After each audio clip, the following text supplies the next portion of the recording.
자, 206페이지 용익물권 하겠습니다. 자, 용익물권부터는 이제 권리가 5개 남았죠.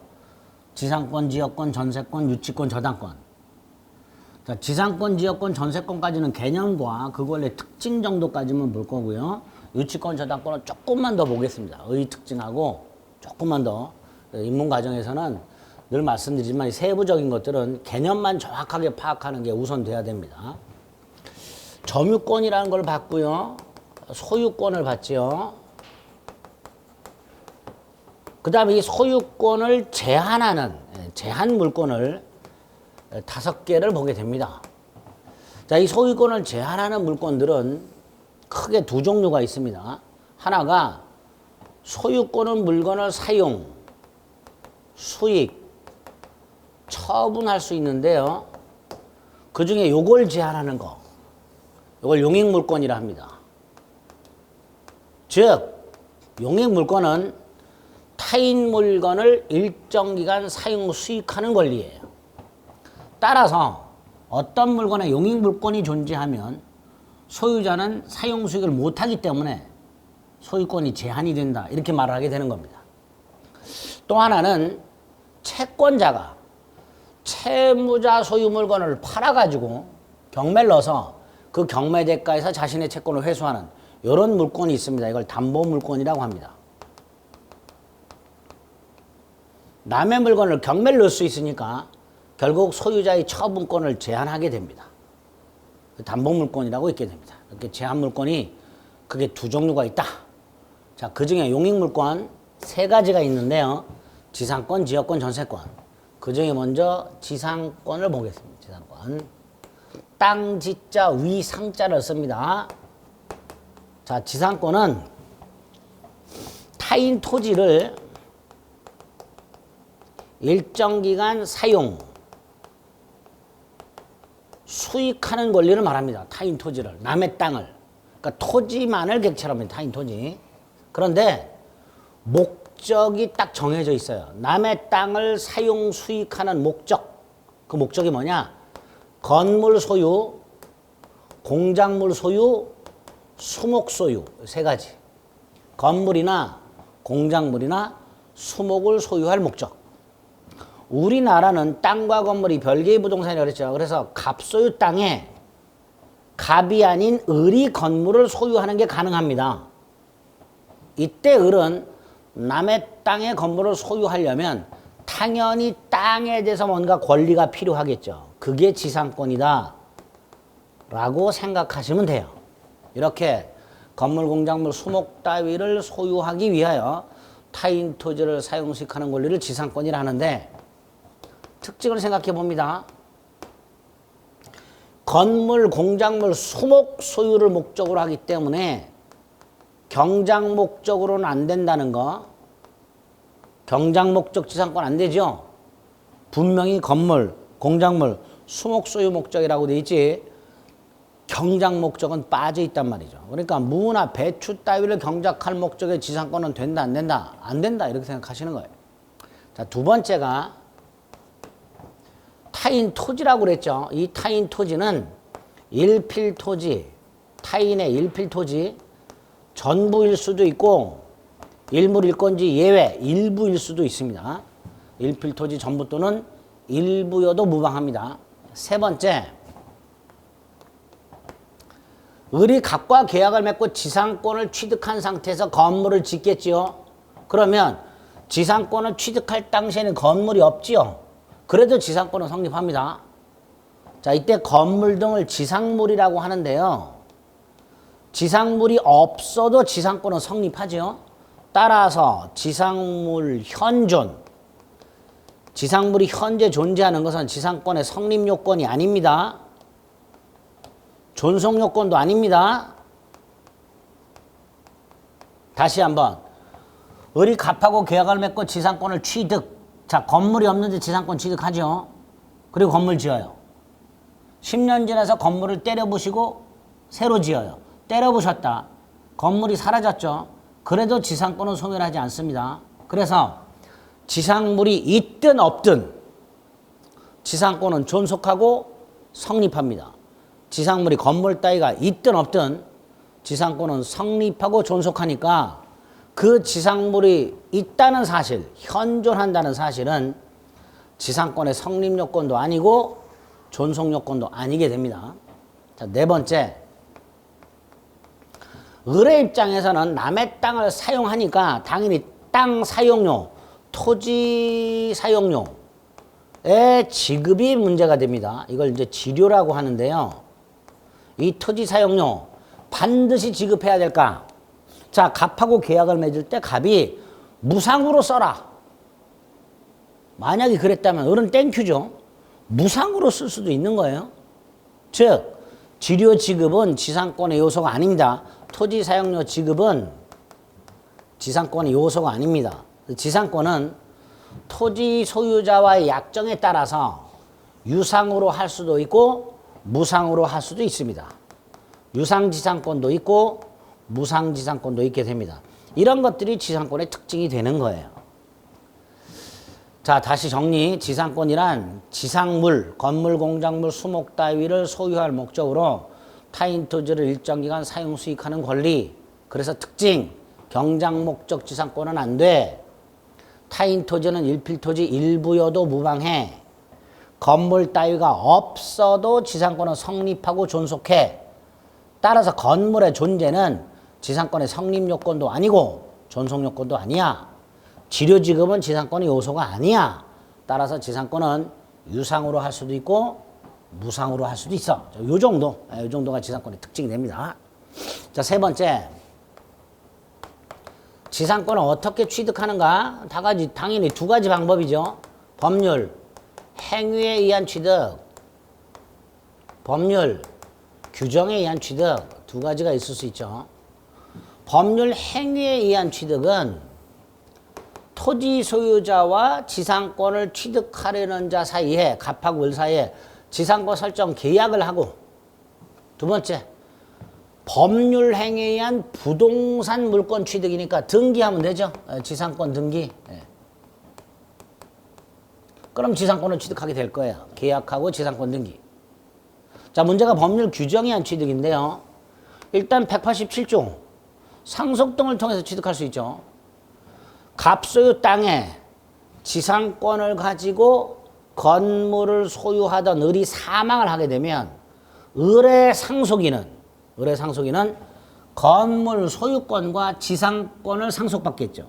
이런 식으로 187조 법률 규정에 의한 지상권 취득이 가능하고요. 그 다음에 법정 지상권이라고 법에서 아예 건물 소유자에게 지상권을 취득할 수 있는 경우를 규정해 놨고요. 관습법에 의해서 취득하는 경우도 있습니다. 관습법. 이 관습법에서 취득하는 게 두 종류가 있습니다. 분묘, 기지권이라는 게 있고요. 관습법상 지상권이라는 게 있습니다. 두 놈은 이제 나중에 특수지상권 가서 보게 됩니다. 어쨌든 지상권이란 건 이렇게 당사자와의 계약뿐만 아니라 법률 규정을 통해서 취득하는 경우도 있고, 그 법률 규정에 의한 취득은 세 가지 정도가 있을 수 있다. 자, 그 중에 이 법정지상권은 총 4가지가 있는데요. 그 중에 민법에 2개가 있고요. 특별법에 2개가 있습니다. 특별법은 임목에 관한 법률과 가등기 담보 등에 관한 법률, 여기에 2개가 있습니다. 자, 그 중에 민법에 있는 게 305조의 법정상권이 하나 있고요. 366조의 법정상권이 하나 있습니다. 요 305조는 전세권 가서 보게 되고요. 366조는 저당권 가서 보게 됩니다. 어쨌든 전세권이나 저당권에 법정지상권이라는 게 마련이 되어 있다. 자, 이 법정지상권이란 건 오늘 이렇게만 생각을 해주세요. 예를 들어 366조 법정지상권은 이런 거죠. 갑소유 땅과 갑소유 건물이 있어요. 토지와 건물이 있고요. 소유자가 동일해요. 자, 이 상태에서 갑이 땅만 담보로 돈을 빌립니다. 땅만. 건물은 담보 가치가 얼마 없어서 돈을 안 빌려줘요. 그래서 땅만 담보로 돈을 빌리면서 땅에다가 저당권을 설정을 해줘요. 돈을 빌려준 채권자 이름으로. 자, 이때 저당권은 어떤 효력이 있냐면 갑이 돈을 갚지 않으면 그 저당권의 목적물을 경매를 넣어서 이걸 저당권 실행이라고 해요. 그 경매 대가에서 자신의 채권을 해소합니다. 이게 저당권의 효력이에요.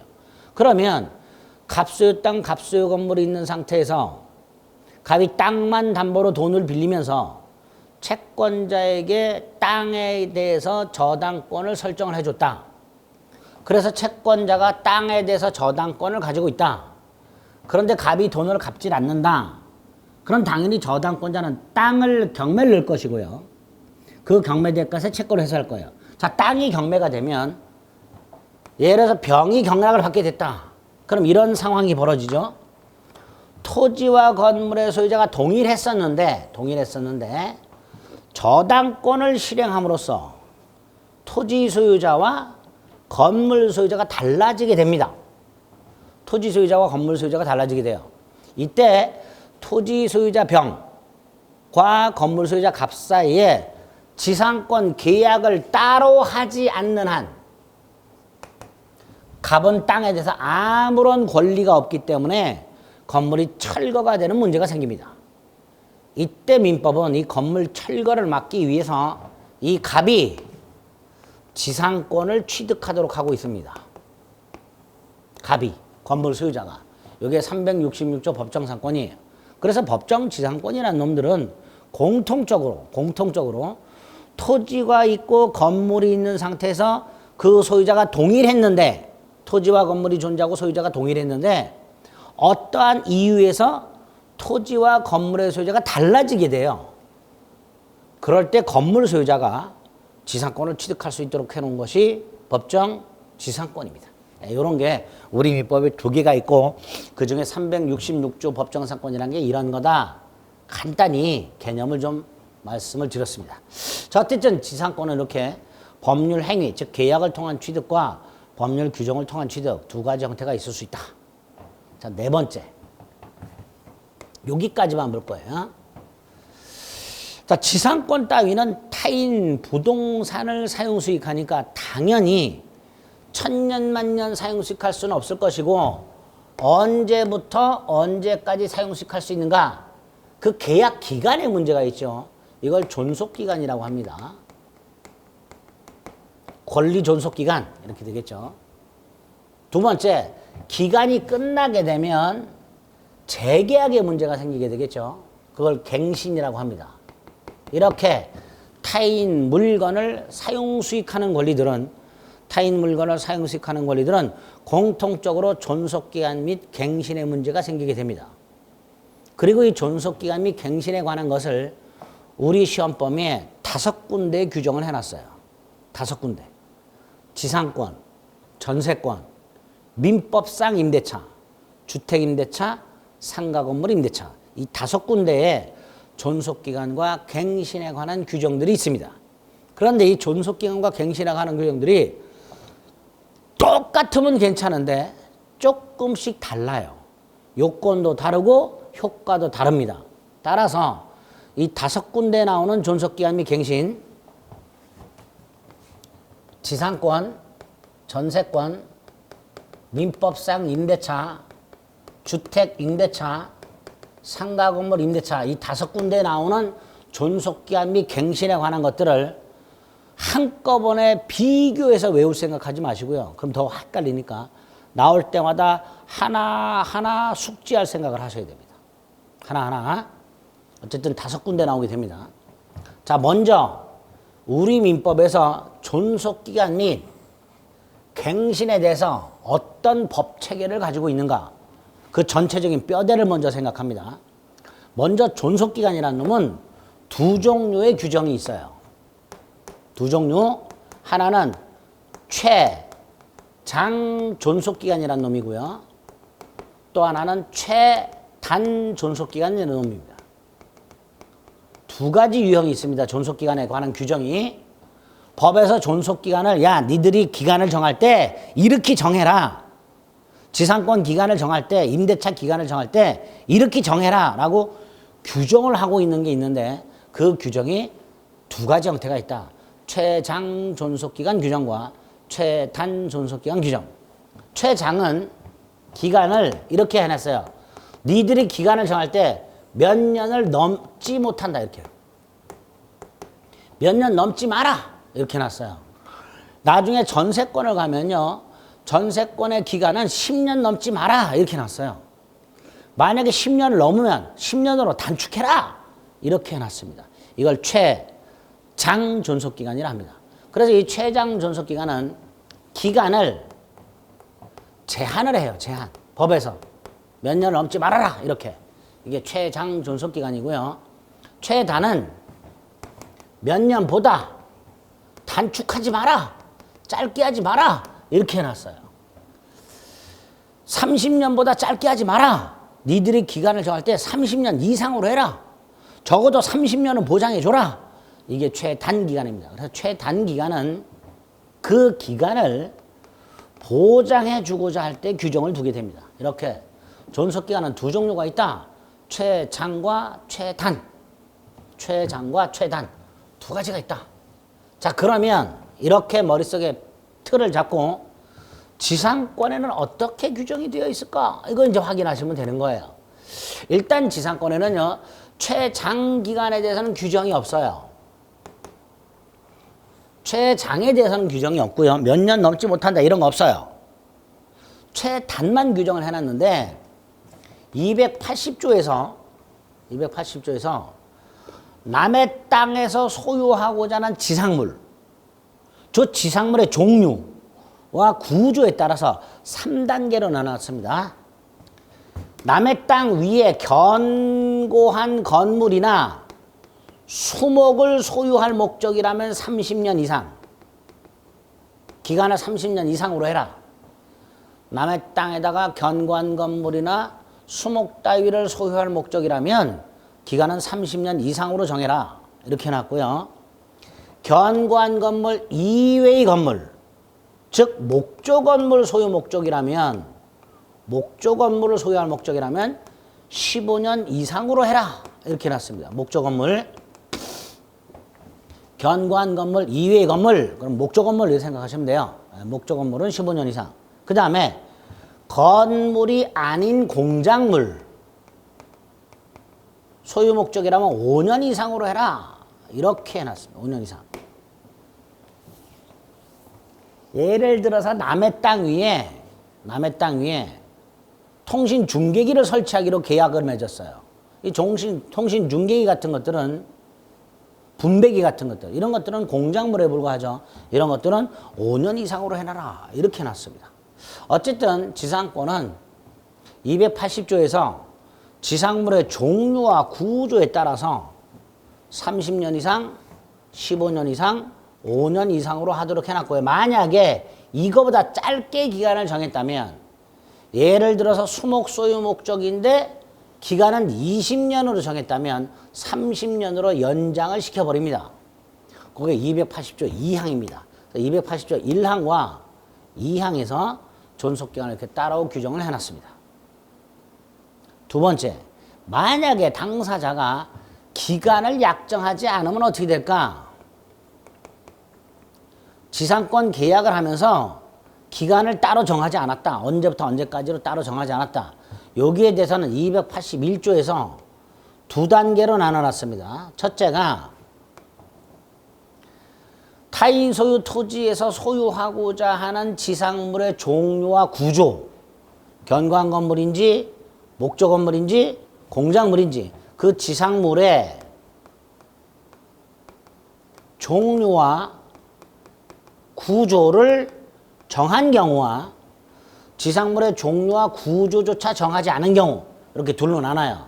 즉 지상권 계약을 하면서 존속기간을 약정하지 않은 경우는 둘로 나눠서 지상물의 종류와 구조를 정한 경우와 지상물의 종류와 구조를 정하지 않은 경우로 나눠 가지고, 지상물의 종류와 구조를 정했다면 그 종류와 구조에 따라서 기간은 30년, 15년, 5년으로 하도록 하고 있고요. 만약에 기간도 정하지 않았고 지상물의 종류와 구조조차 정하지 않았다면 15년으로 기간을 법에서 정해주게 됩니다. 이렇게 지상권은 존속기간에 대해서 최단 존속기간을 조금 복잡하게 규정을 해놨습니다. 요거를 정확하게, 뭐 입문 과정이라 하더라도 요 정도는 뭐 이해를 요하는 게 아니니까 암기를 해야 될 사항들이니까 충분히 여러분들이 숙지하실 수 있을 겁니다. 자, 어쨌든 지상권은 최단 존속기간에 대해서 이런 식으로 규정을 해놨다. 이렇게 기억을 하시면 됩니다. 자, 두 번째. 기간이 끝났을 때 재계약의 문제가 있는데요. 이 재계약 세 가지 방법이 있습니다. 당사자들이 약정을 통해서 계약을 하는, 갱신하는 경우, 약정. 합의로 갱신하는 경우.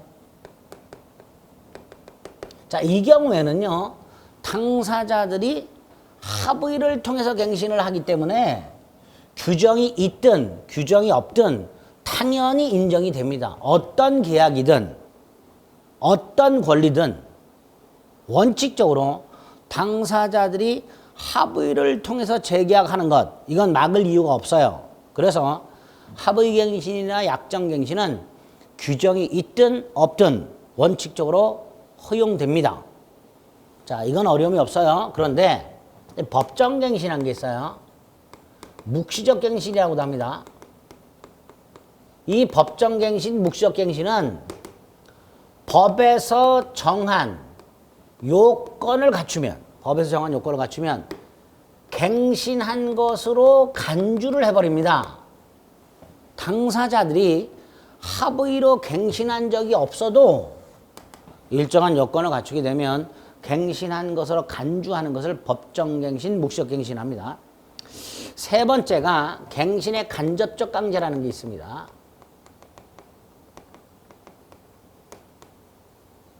이 갱신의 간접적 강제는 두 가지 수단이 있습니다. 하나는 계약의 일방 당사자가 상대방에게 먼저 갱신합시다라고 갱신을 청구해요.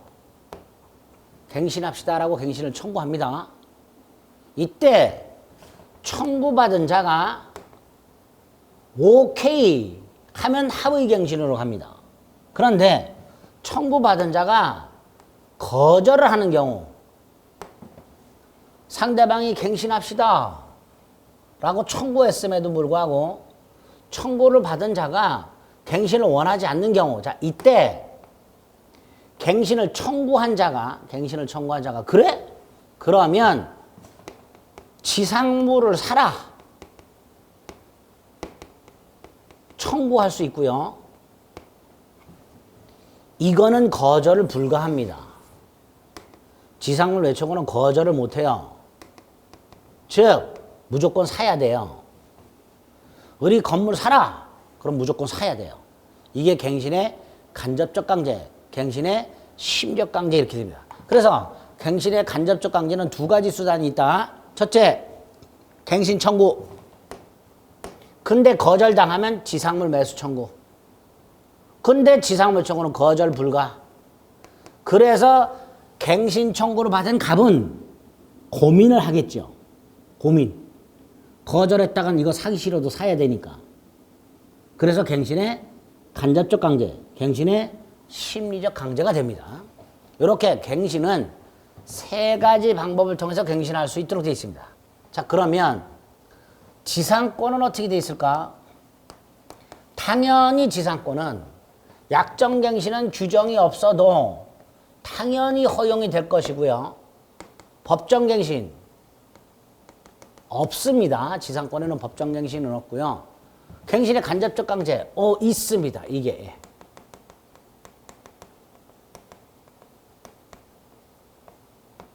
요게 283조입니다.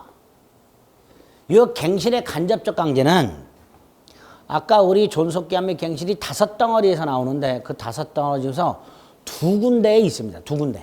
갱신의 간접적 강제는 지상권에 있고 토지 임대차에 있습니다. 지상권과 토지 임대차에 갱신의 간접적 강제가 마련이 되어 있습니다. 그 중에 지상권 283조. 자, 요건 이렇죠. 지상권 존속기간이 만료가 돼요.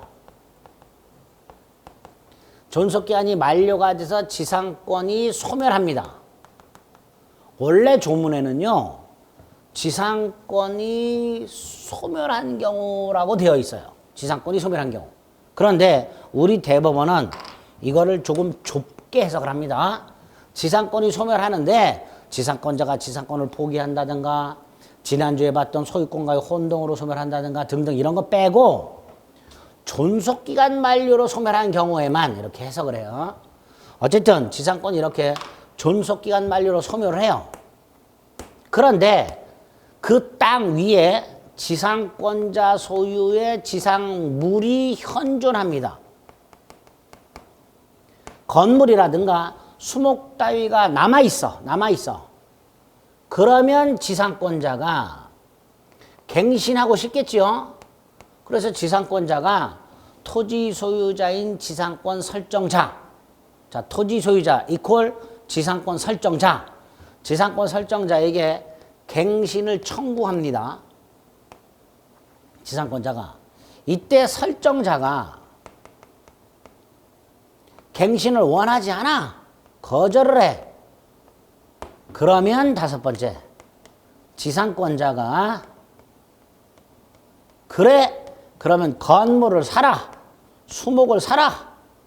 지상물 매수를 청구할 수 있고요. 이거는 거절을 못합니다. 그래서 설정자는 건물 사야 되고요. 나무를 사야 돼요. 이게 갱신의 간접적 강제 소멸입니다. 이런 것들이 지상권에 마련이 되어 있습니다. 어쨌든 이렇게 존속기간 및 갱신에 대한 기본 뼈대, 존속기간 두 종류, 갱신 세 종류 이렇게 뼈대를 잡고 지상권, 전세권, 민법상 임대차, 주택 임대차, 상가건물 임대차에 각각 어떻게 규정이 되어 있는가 요거를 확인, 구별하자 앞으로.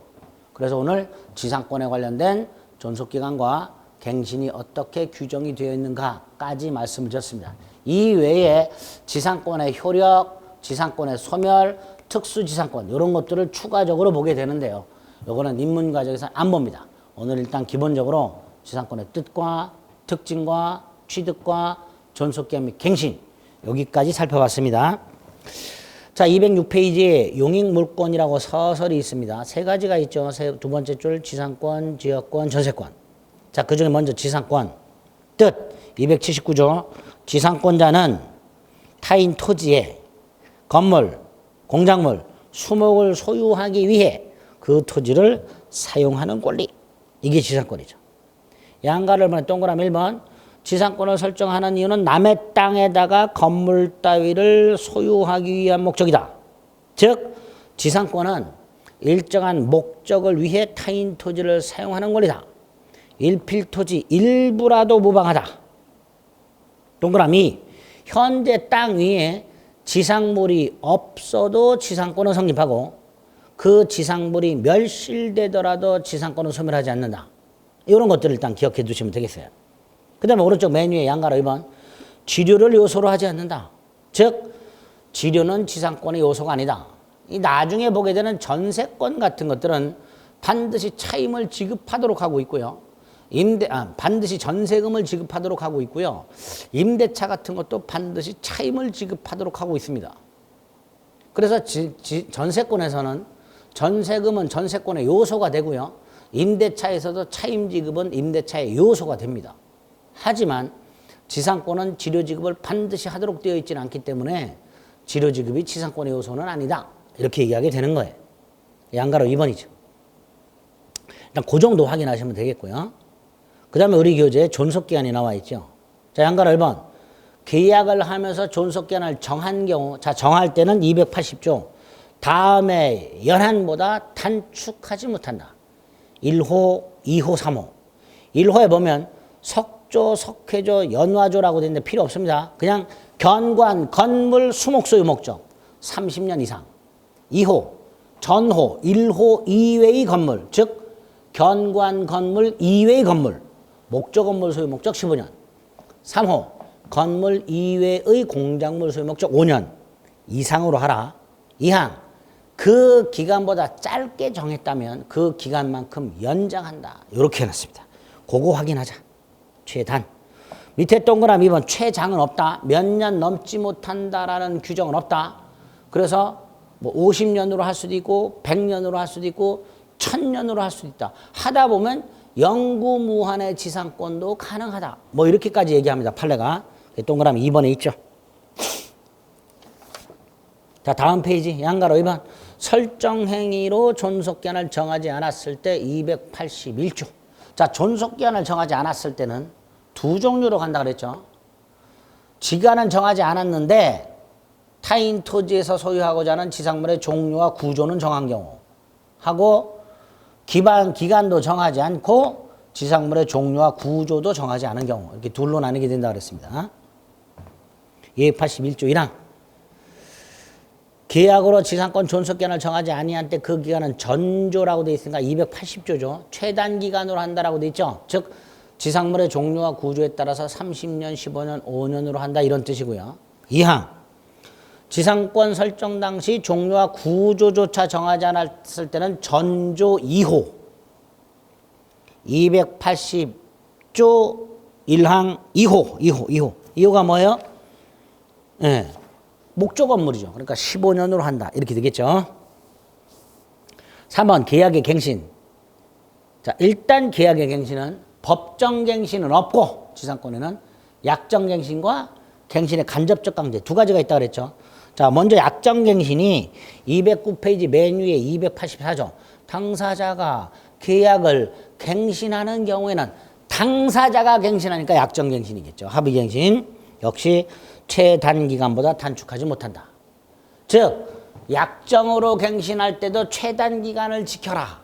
뭐 이런 뜻입니다. 거기에 있고 일단 왼쪽 208페이지 양가로 3번 동그라미 1번 갱신의 간접적 강제가 마련이 되어 있습니다. 283조 지상권이 소멸한 경우로 시작을 하죠.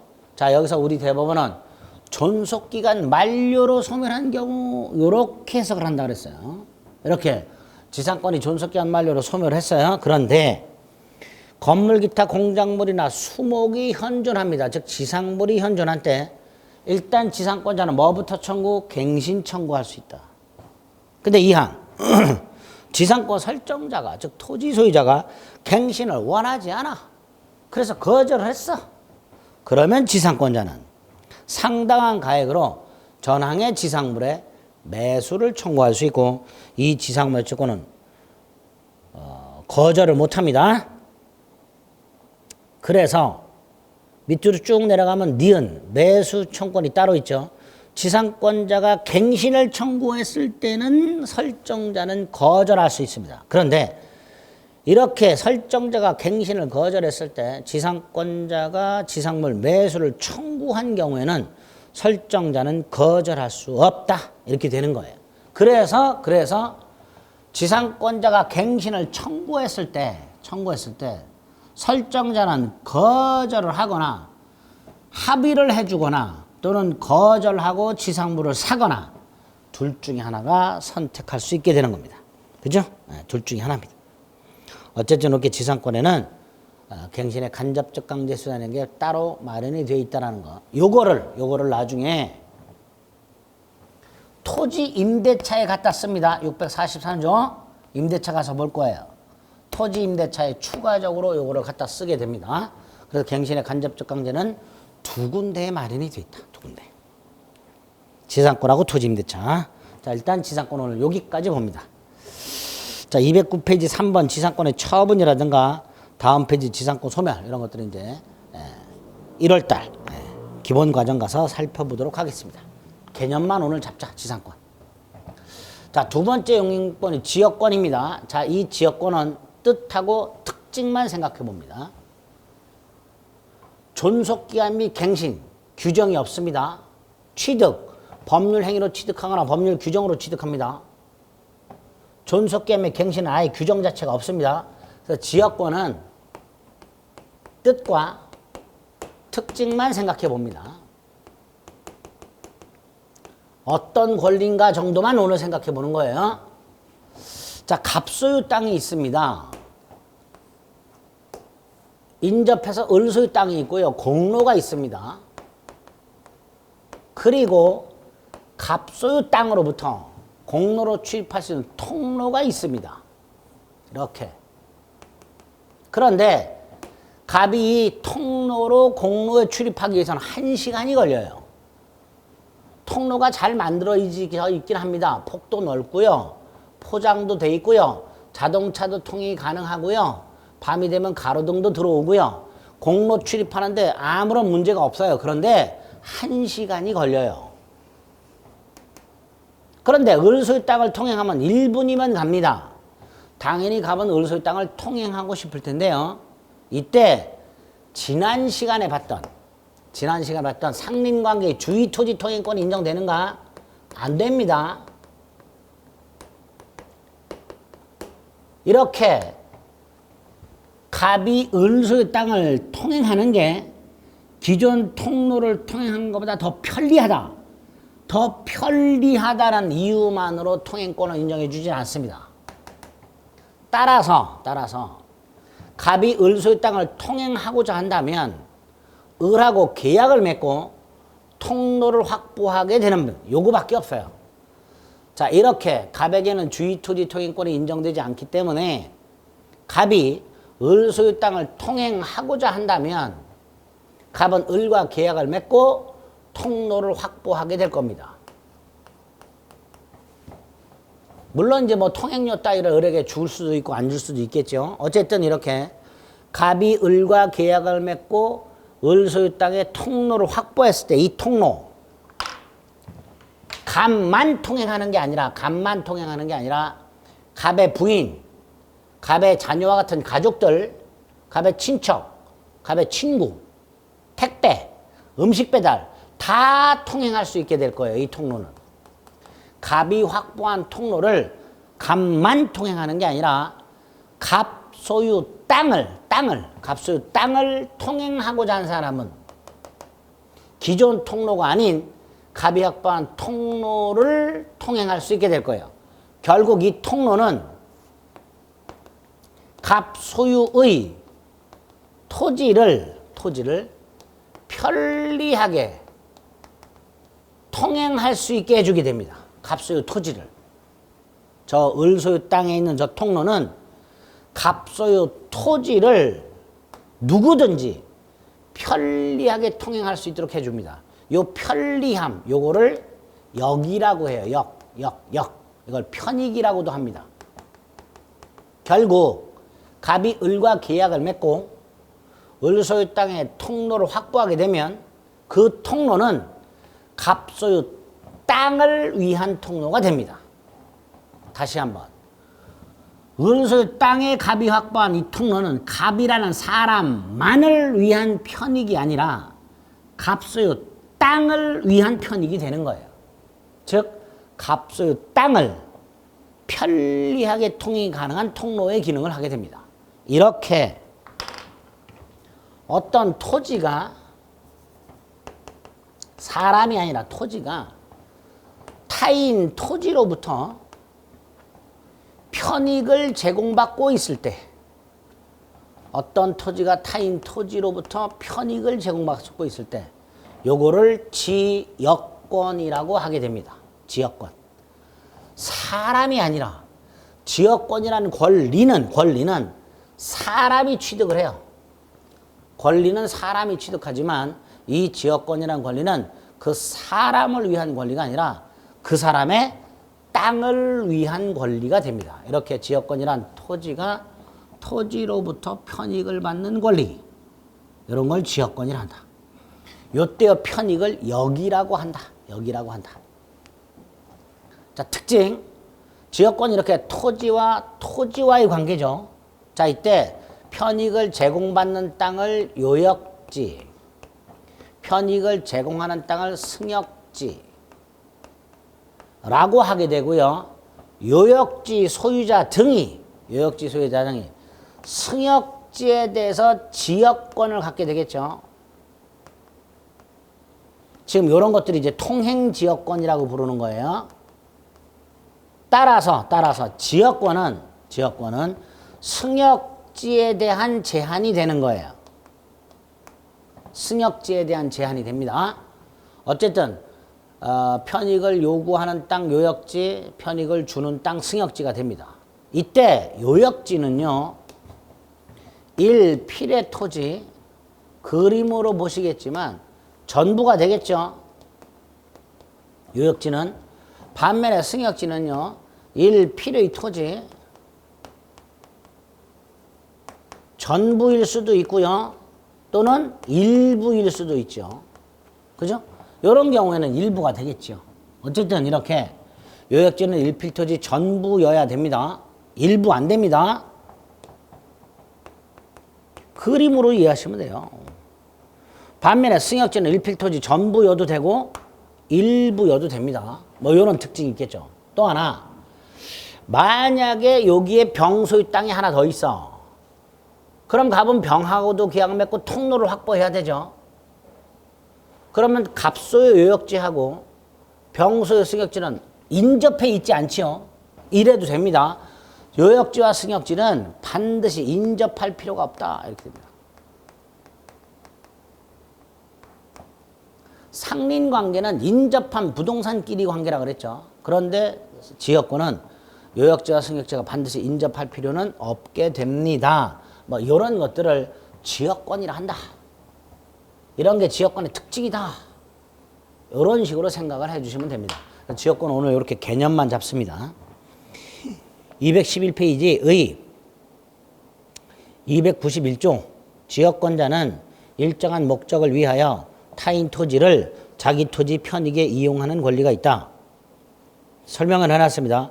지역권이란 어느 토지의 편익을 위하여, 이 어느 토지가 요역지가 되겠죠. 타인 토지를, 이 타인 토지가 승역지가 되겠죠. 그 승역지를 이용하는 권리다. 예를 들어서 갑소유, 갑토지 소유자가 을토지를 통행하거나 갑토지의 전망을 위해서 을토지의 건물 신축을 막거나, 이거를 전망지역권 뭐 이렇게 부릅니다. 관망지역권 이렇게 부르기도 하고요. 또 갑소유 땅에서 물이 안 나오니까 을소유 땅과 계약을 맺고 을소유 땅에다 펌프를 박아서 물을 끌어다가 갑소유 땅에다가 끌어다 쓰는 경우, 이런 것들이 다 지역권이 될 수 있는 것들이에요. 자, 이때 네 번째 줄, 편익을 제공받는 땅을 요역지, 편익을 제공하는 땅을 승역지로 한다.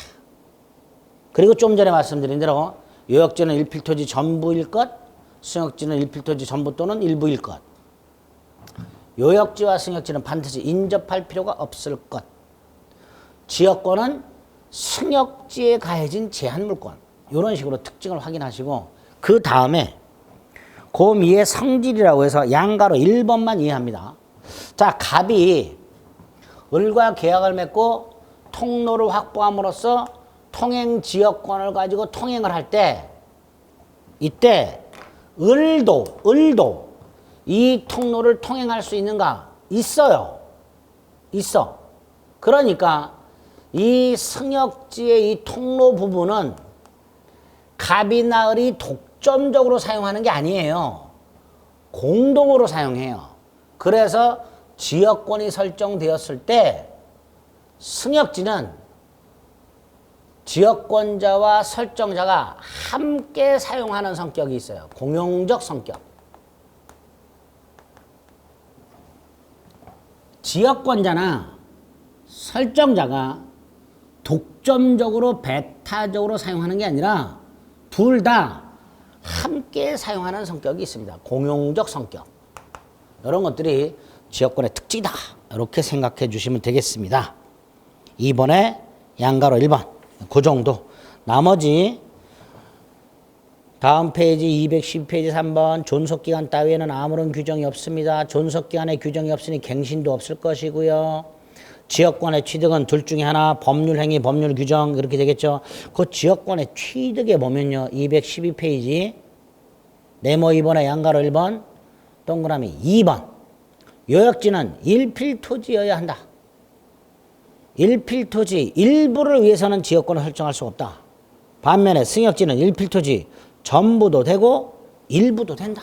그 정도. 일단 오늘은 이런 게 지역권이다.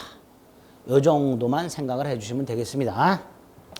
자, 용익물권, 지상권, 지역권 봤어요. 자, 이제 마지막 전세권. 지상권도 한 문제, 지역권도 한 문제, 전세권도 한 문제. 그래서 문항수로 보면 지상권, 지역권, 전세권이 똑같아요. 그런데 이해도는 이걸 더 많이 이해해 주셔야 됩니다. 전세권을. 이유는 요 놈은 나중에 임대차하고 많이 헷갈려요. 임대차 중에서 주택, 전세 이거하고 많이 헷갈려요. 우리 아파트 같은 거 임대차 하는 방법이 전세가 있고 반전세가 있고 월세가 있고 그렇죠? 전세, 반전세, 월세가 있는데 그중에 전세라고 부르는 놈, 이 전세라고 부르는 놈은 기본적으로 전세권 등기라는 걸 안 해요. 아파트 전세 들어가면서 내 이름으로 전세권 등기 해봤냐? 안 해봤단 말이죠. 거의 안 해요. 즉 전세권 등기하지 않은 전세가 생겨요. 전세권 등기하지 않은 전세, 이거를 미등기 전세, 채권적 전세 이렇게 불러요. 미등기 전세, 채권적 전세라고 부르고 요 놈은 임대차의 일종입니다. 뭐의 일종이라고요? 임대차. 특수한 임대차의 일종이에요. 반면에 전세권은요, 전세권자로 등기를 해야 되는 용익물권입니다. 그래서 전세권이라고 부르는 놈과 주택전세라고 부르는 놈은 완전히 다른 권리고 다른 법률관계입니다. 그런데 내용이 굉장히 흡사해요. 그래서 수험생분들이 그게 그거 아니냐, 이름도 전세라고 똑같은데 같은 걸로 착각하고 계신 수험생들, 같은 걸로 착각하고 계시는 중개사분들이 대단히 많습니다. 전혀 다른 거다 생각하셔야 돼요. 전혀 다른 거. 자, 일단 전세권이 뭔지를 명확하게 이해 숙지하셔야 나중에 주택전세와 헷갈리지 않습니다. 자, 전세권은 우리 303조에서 개념 요소를 세 가지를 만들어 놨습니다. 첫째가 반드시 전세금을 지급해라. 누가? 전세권자가. 누구에게? 설정자에게. 설정자라는 건 부동산 소유자를 말하겠죠. 자기 부동산에 전세권을 설정해 주는 사람 이렇게 되겠죠. 반드시 지급하라고 돼 있어요. 그런데 아파트 전세도 전세금을 지급하죠. 이 한도 내에서는 같아요. 그런데 아파트 전세에서 지급하는 전세금은 전세금이라고 부르지만 실질은 보증금에 불과합니다. 그리고 전세권에서 말하는 이 전세금은 보증금 기능에다가 플러스 알파 기능이 더 있어요. 근데 어쨌든 외형은 똑같이 전세금이라고 부르죠. 자, 전세권도 이렇게 반드시 전세금을 지급해야 돼요. 두 번째, 타인의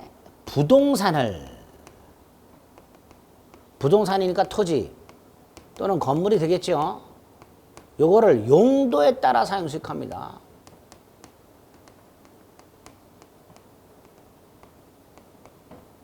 자, 타인의 부동산을 사용 수익하니까 당연히 무슨 물권이에요? 용익물권이죠.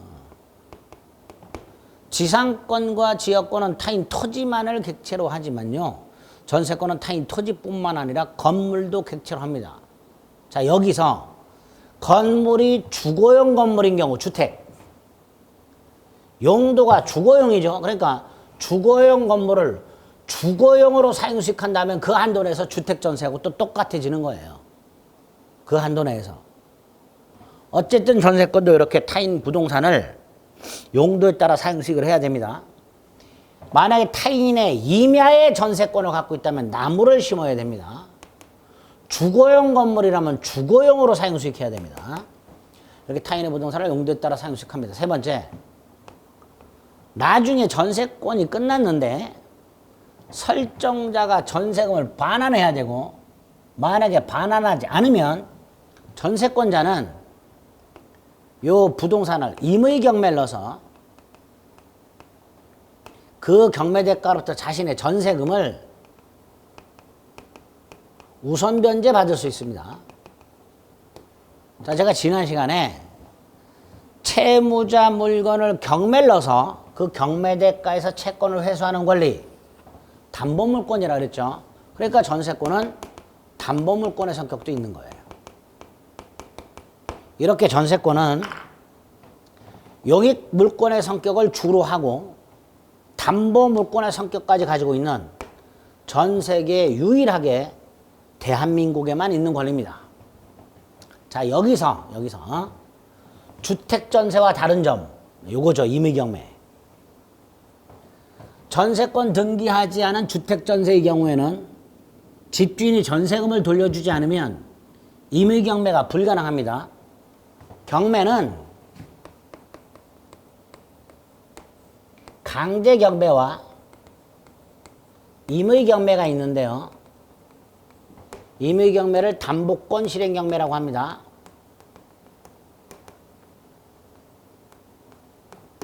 저당권자나 전세권자들은 그 목적물 등기부에 저당권자, 전세권자로 등기가 돼 있어요. 그러니까 그 등기부를 통해서 자신이 저당권자임을, 자신이 전세권자임을 증명이 가능해. 그래서 바로 경매를 넣을 수가 있습니다. 이게 임의경매예요. 반면에 일반 채권자들은 바로 경매를 신청할 수가 없고 경매를 정당화시키는 서류가 필요해요. 일반 채권자들이 경매법원에 경매를 신청하게 되면 경매법원은 네가 채권자라는 사실 및 아직 돈을 못 받았다는 사실을 증명하는 서류를 가져와라. 그래야 경매해 주겠다. 이렇게 말해요. 그 증명하는 서류가 집행권원입니다. 그리고 집행권원의 대표 선수가 승소확정 판결문이에요. 그러니까 일반 아파트 전세를 들어간 사람은 집주인이 전세금을 안 돌려주면 집주인을 상대로 반환 소송을 제기해서 승소 판결을 먼저 받아가지고 그 판결문을 집행권으로 해서 경매를 신청해야 돼요. 강제경매입니다. 반면에 저당권자라든가 전세권자는 집행권은 필요 없습니다. 바로 경매를 신청할 수 있어요. 그걸 임의경매라고 합니다. 전세권자는 아파트 전세를 갖고 있는 사람과는 달리 바로 임의경매를 넣어서 그 경매 대가로부터 자신의 전세금을 우선해서 회수할 수 있게 됩니다. 요 한도 내에서 전세권이 일반 전세하고 다른 점이 됩니다. 어쨌든 전세권은 이렇게 개념이 세 가지 개념 요소가 있다. 전세금을 반드시 지급할 것, 타인의 부동산을 용도에 따라 사용식할 것, 그리고 나중에 전세금을 반환받지 못하면 목적물을 임의경매에 넣어서 그 경매 대가로부터 전세금을 우선 변제 받을 것, 요게 전세권의 뜻이 됩니다. 자, 특징을 생각해 보겠습니다. 첫 번째 특징, 반드시 전세금을 지급해라. 따라서 전세권 설정 계약을 하면서 전세금을 지급하지 않기로 특약을 했다. 무효입니다. 계약 자체가 무효입니다. 반드시 지급해야 됩니다. 타인 부동산을 객체로 하는데요. 첫째, 타인 토지 전부 되고요. 일부 되고요. 전부 또는 일부, 타인 건물, 일동 건물 전부 되고요. 일부도 되고요. 이렇게 타인 부동산, 토지 또는 건물의 전부 또는 일부 됩니다. 세 번째, 농경지는 제외됩니다. 농지를 전세권을 주면 농지를 경작 목적으로 사용해야 되잖아요. 그런데 농지는 농지법에서 작용을 원칙으로 하기 때문에 작용. 따라서 농경지는 전세권에서 제외되도록 하고 있습니다. 이런 것들이 전세권의 특징이다 라고 간단히 생각하시면 돼요. 자, 그래서 일단 개념만 213페이지 하단에 전세권 303조 1항, 전세권자는 전세금을 지급하고 타인의 부동산을 용도에 따라 사용식하며 그 전부에 대해서 전세금의 우선 변제를 받을 권리가 있다. 2항, 농경지는 전세권의 목적으로 하지 못한다. 그 밑에 전세권은 전세금을 지급하고 타인 부동산을 용도에 따라 상속하는 용익물권이며 이와 동시에 목적물 경매대가로부터 전세금을 우선 변제받을 수 있는 담보물권의 효력까지 인정되고 있다. 그래서 아주 독특한 권리다. 이게 전세권이다. 한 장 넘기면 2번의 특징 양가로 1번 동그라미 1 다시 한번 두 번째 줄 농경지는 안 된다. 동그라미 2번 일부도 된다. 일필 토지 또는 일동 건물 전부 또는 일부도 된다. 2번 용익물권이고 3번 담보물권의 성격까지 가지고 있다. 이런 것들이 전세권의 특징이다. 이렇게 생각하시면 돼요. 그리고 이제 세 번째